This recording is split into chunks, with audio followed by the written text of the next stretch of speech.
Hey Rebel Youth, it's Jacob again for another YouTube video here. You can probably tell from the title that sounds like it's a bit clickbaity, but the Bible in a Year challenge, I'm not actually challenging you guys, but rather talking about what it entails and if anyone was interested.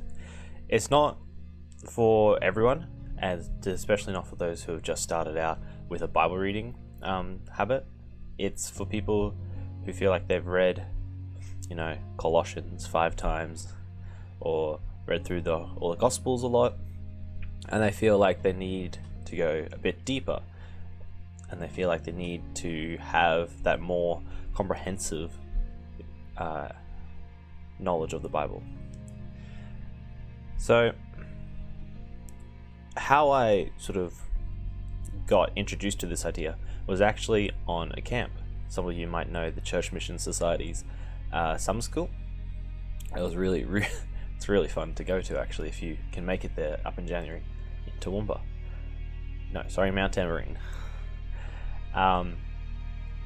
And we were doing these sort of connect groups at the end of one of the main sessions, and I was in a group with some people my age, middle-aged, because this was 5-6 years ago, so I was much younger then, about your age actually. And the other group of people were these guys, this couple who were in their 70s as well. And towards the end of it, the guy who was 70, he said that he does this Bible in a Year reading, like every year. Starts at Genesis, goes to Exodus, Numbers, etc., all the way through, just cover to cover. And I was really intrigued by that. I thought, wow, yeah, you don't have to sort of think, okay, what book do I need to look at next? You can sort of just go through chapter by chapter. So I tried that. I got through Genesis, got through Exodus, hit Numbers, stopped at Numbers. Numbers is great. There's some really fantastic stories in there. It's just that sometimes you get to where they specifically measure out all the parts of the temple or all the grain offerings. I don't find genealogy actually that boring myself. I know a lot of people do though. But it stumped me. Numbers did stump me. So put that to rest for one bit. Fast forward a couple of years though, still keen to try and get through the Bible in 1 year. So looking for some, plan, some more structure to help me get through it. And that's where YouVersion comes in. So you can kind of see it here now. And I've just moved myself here out of the way just to sort of see that on my computer here. So go into plans, and it's a bit slow. My internet, here we go. So I got a couple going on, and it's this one that I found really suited my style. There's a lot of different ones out there. Some of them are a couple of chapters each day, some of them are heaps of chapters. But this one, the important distinction is that it also has devotionals. Oh, let me move myself further out of the way.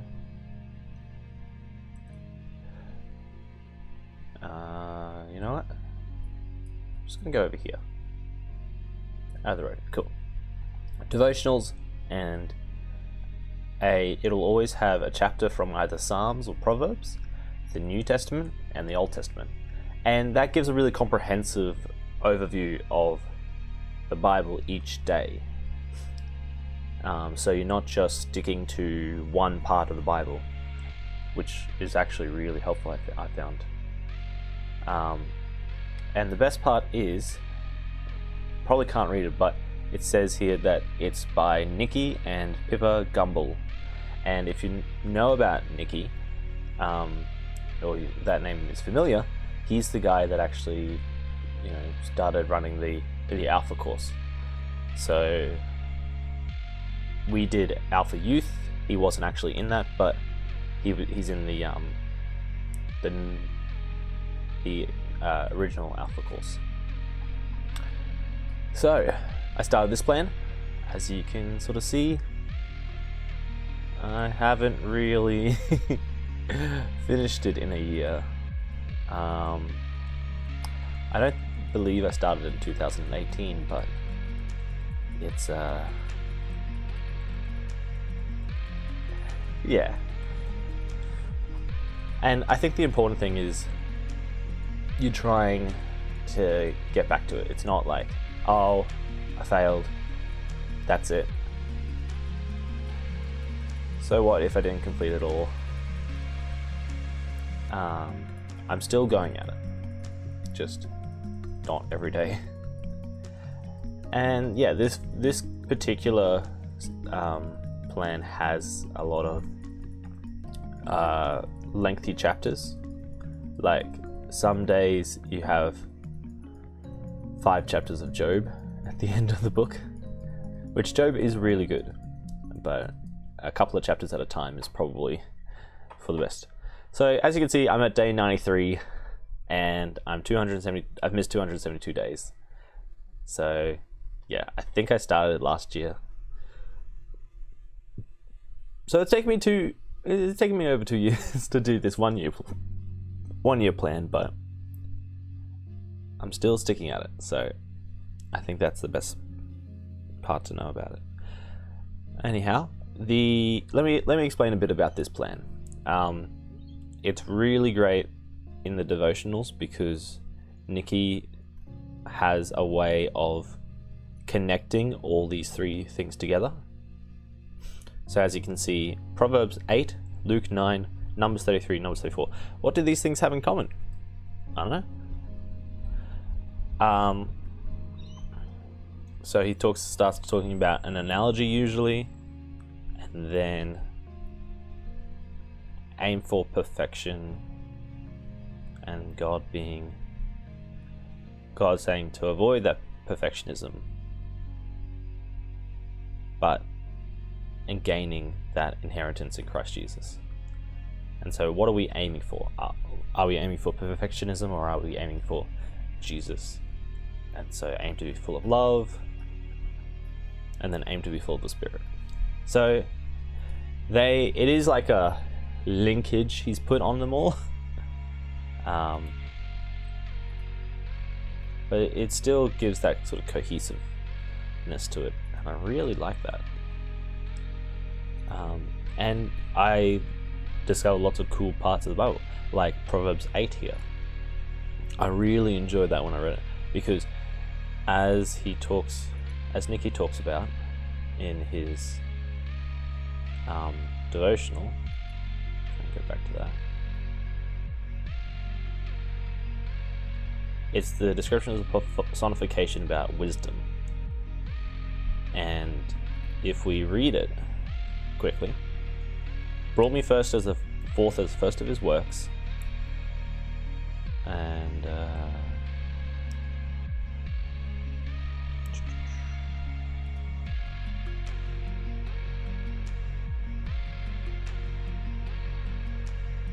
when there was no watery depths, I was given birth.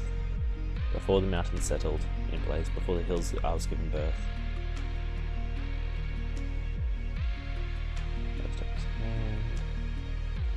Constantly at his side, I was filled with delight day by day, rejoicing always in his presence, delighting in mankind. You get a really, really Jesus vibe there, you know? Like it's almost, you're like almost sure it's talking about Jesus, but it could be both. All right. Oh wow, yeah. See, it's got a lot of chapters to it, so you get through a lot of material. It's probably why I wasn't able to complete it in a year. It's just I took on too much, but there's a sustainable way to do Bible in a year. You just read a chapter at a time, and you could skip around. So start off in the Gospel, then move back to Genesis. Yeah. However, I really liked that this had a devotional to it. and they're really in depth too. So, no blessing goes uncontested.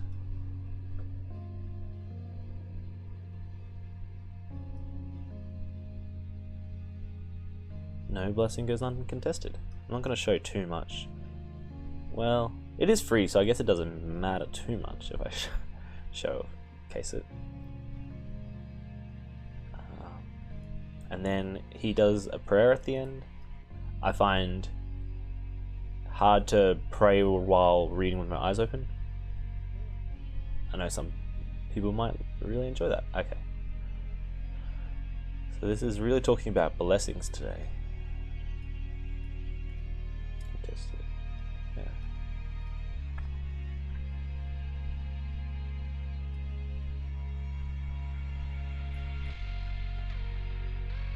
And then his wife Pippa adds something at the end here to every day. Giving you authority to trample on snakes and scorpions to overcome all the power. I find this verse very comforting, although I wouldn't like to put it to the test. Yeah, that's funny.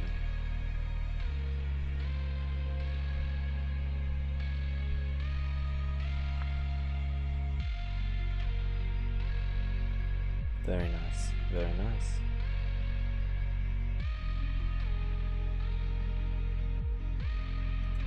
So you can see that previous Luke chapter was quite short. This is a bit longer. Just skipping through for the sake of brevity. And then Deuteronomy. So looks like I've been in Numbers for quite a while. Looks like I left it behind. I do like Numbers. There's a great story, I think, about Balaam. Balaam wasn't an Israelite, but he still could talk to God, and a king came to say for him to curse Israel, and the Lord wouldn't let him. Then there's Balaam's donkey, and then when he went to a hill overlooking the Israelites, he could only say what God told him to say, which was blessings. Really annoyed that king who wanted him to curse Israel. So that's a really cool story that I learned about. And it's the full story, because in Sunday school you learn a bit about just the donkey out of its context, and there's so much more to it. Oh, the spy is being sent out. Oh, nice.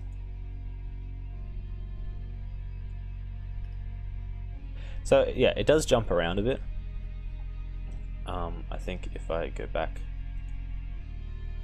here. Oh, okay, well.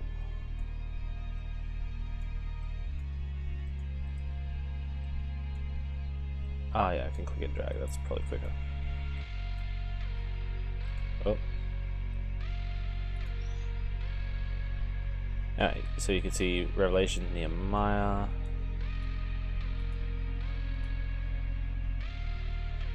Esther.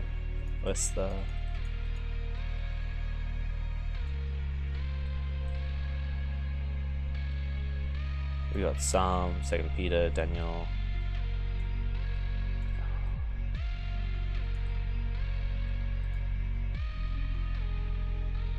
James and Ezekiel. And because there's 150 chapters of Psalm, they are spread out quite a lot. And they're very, very useful.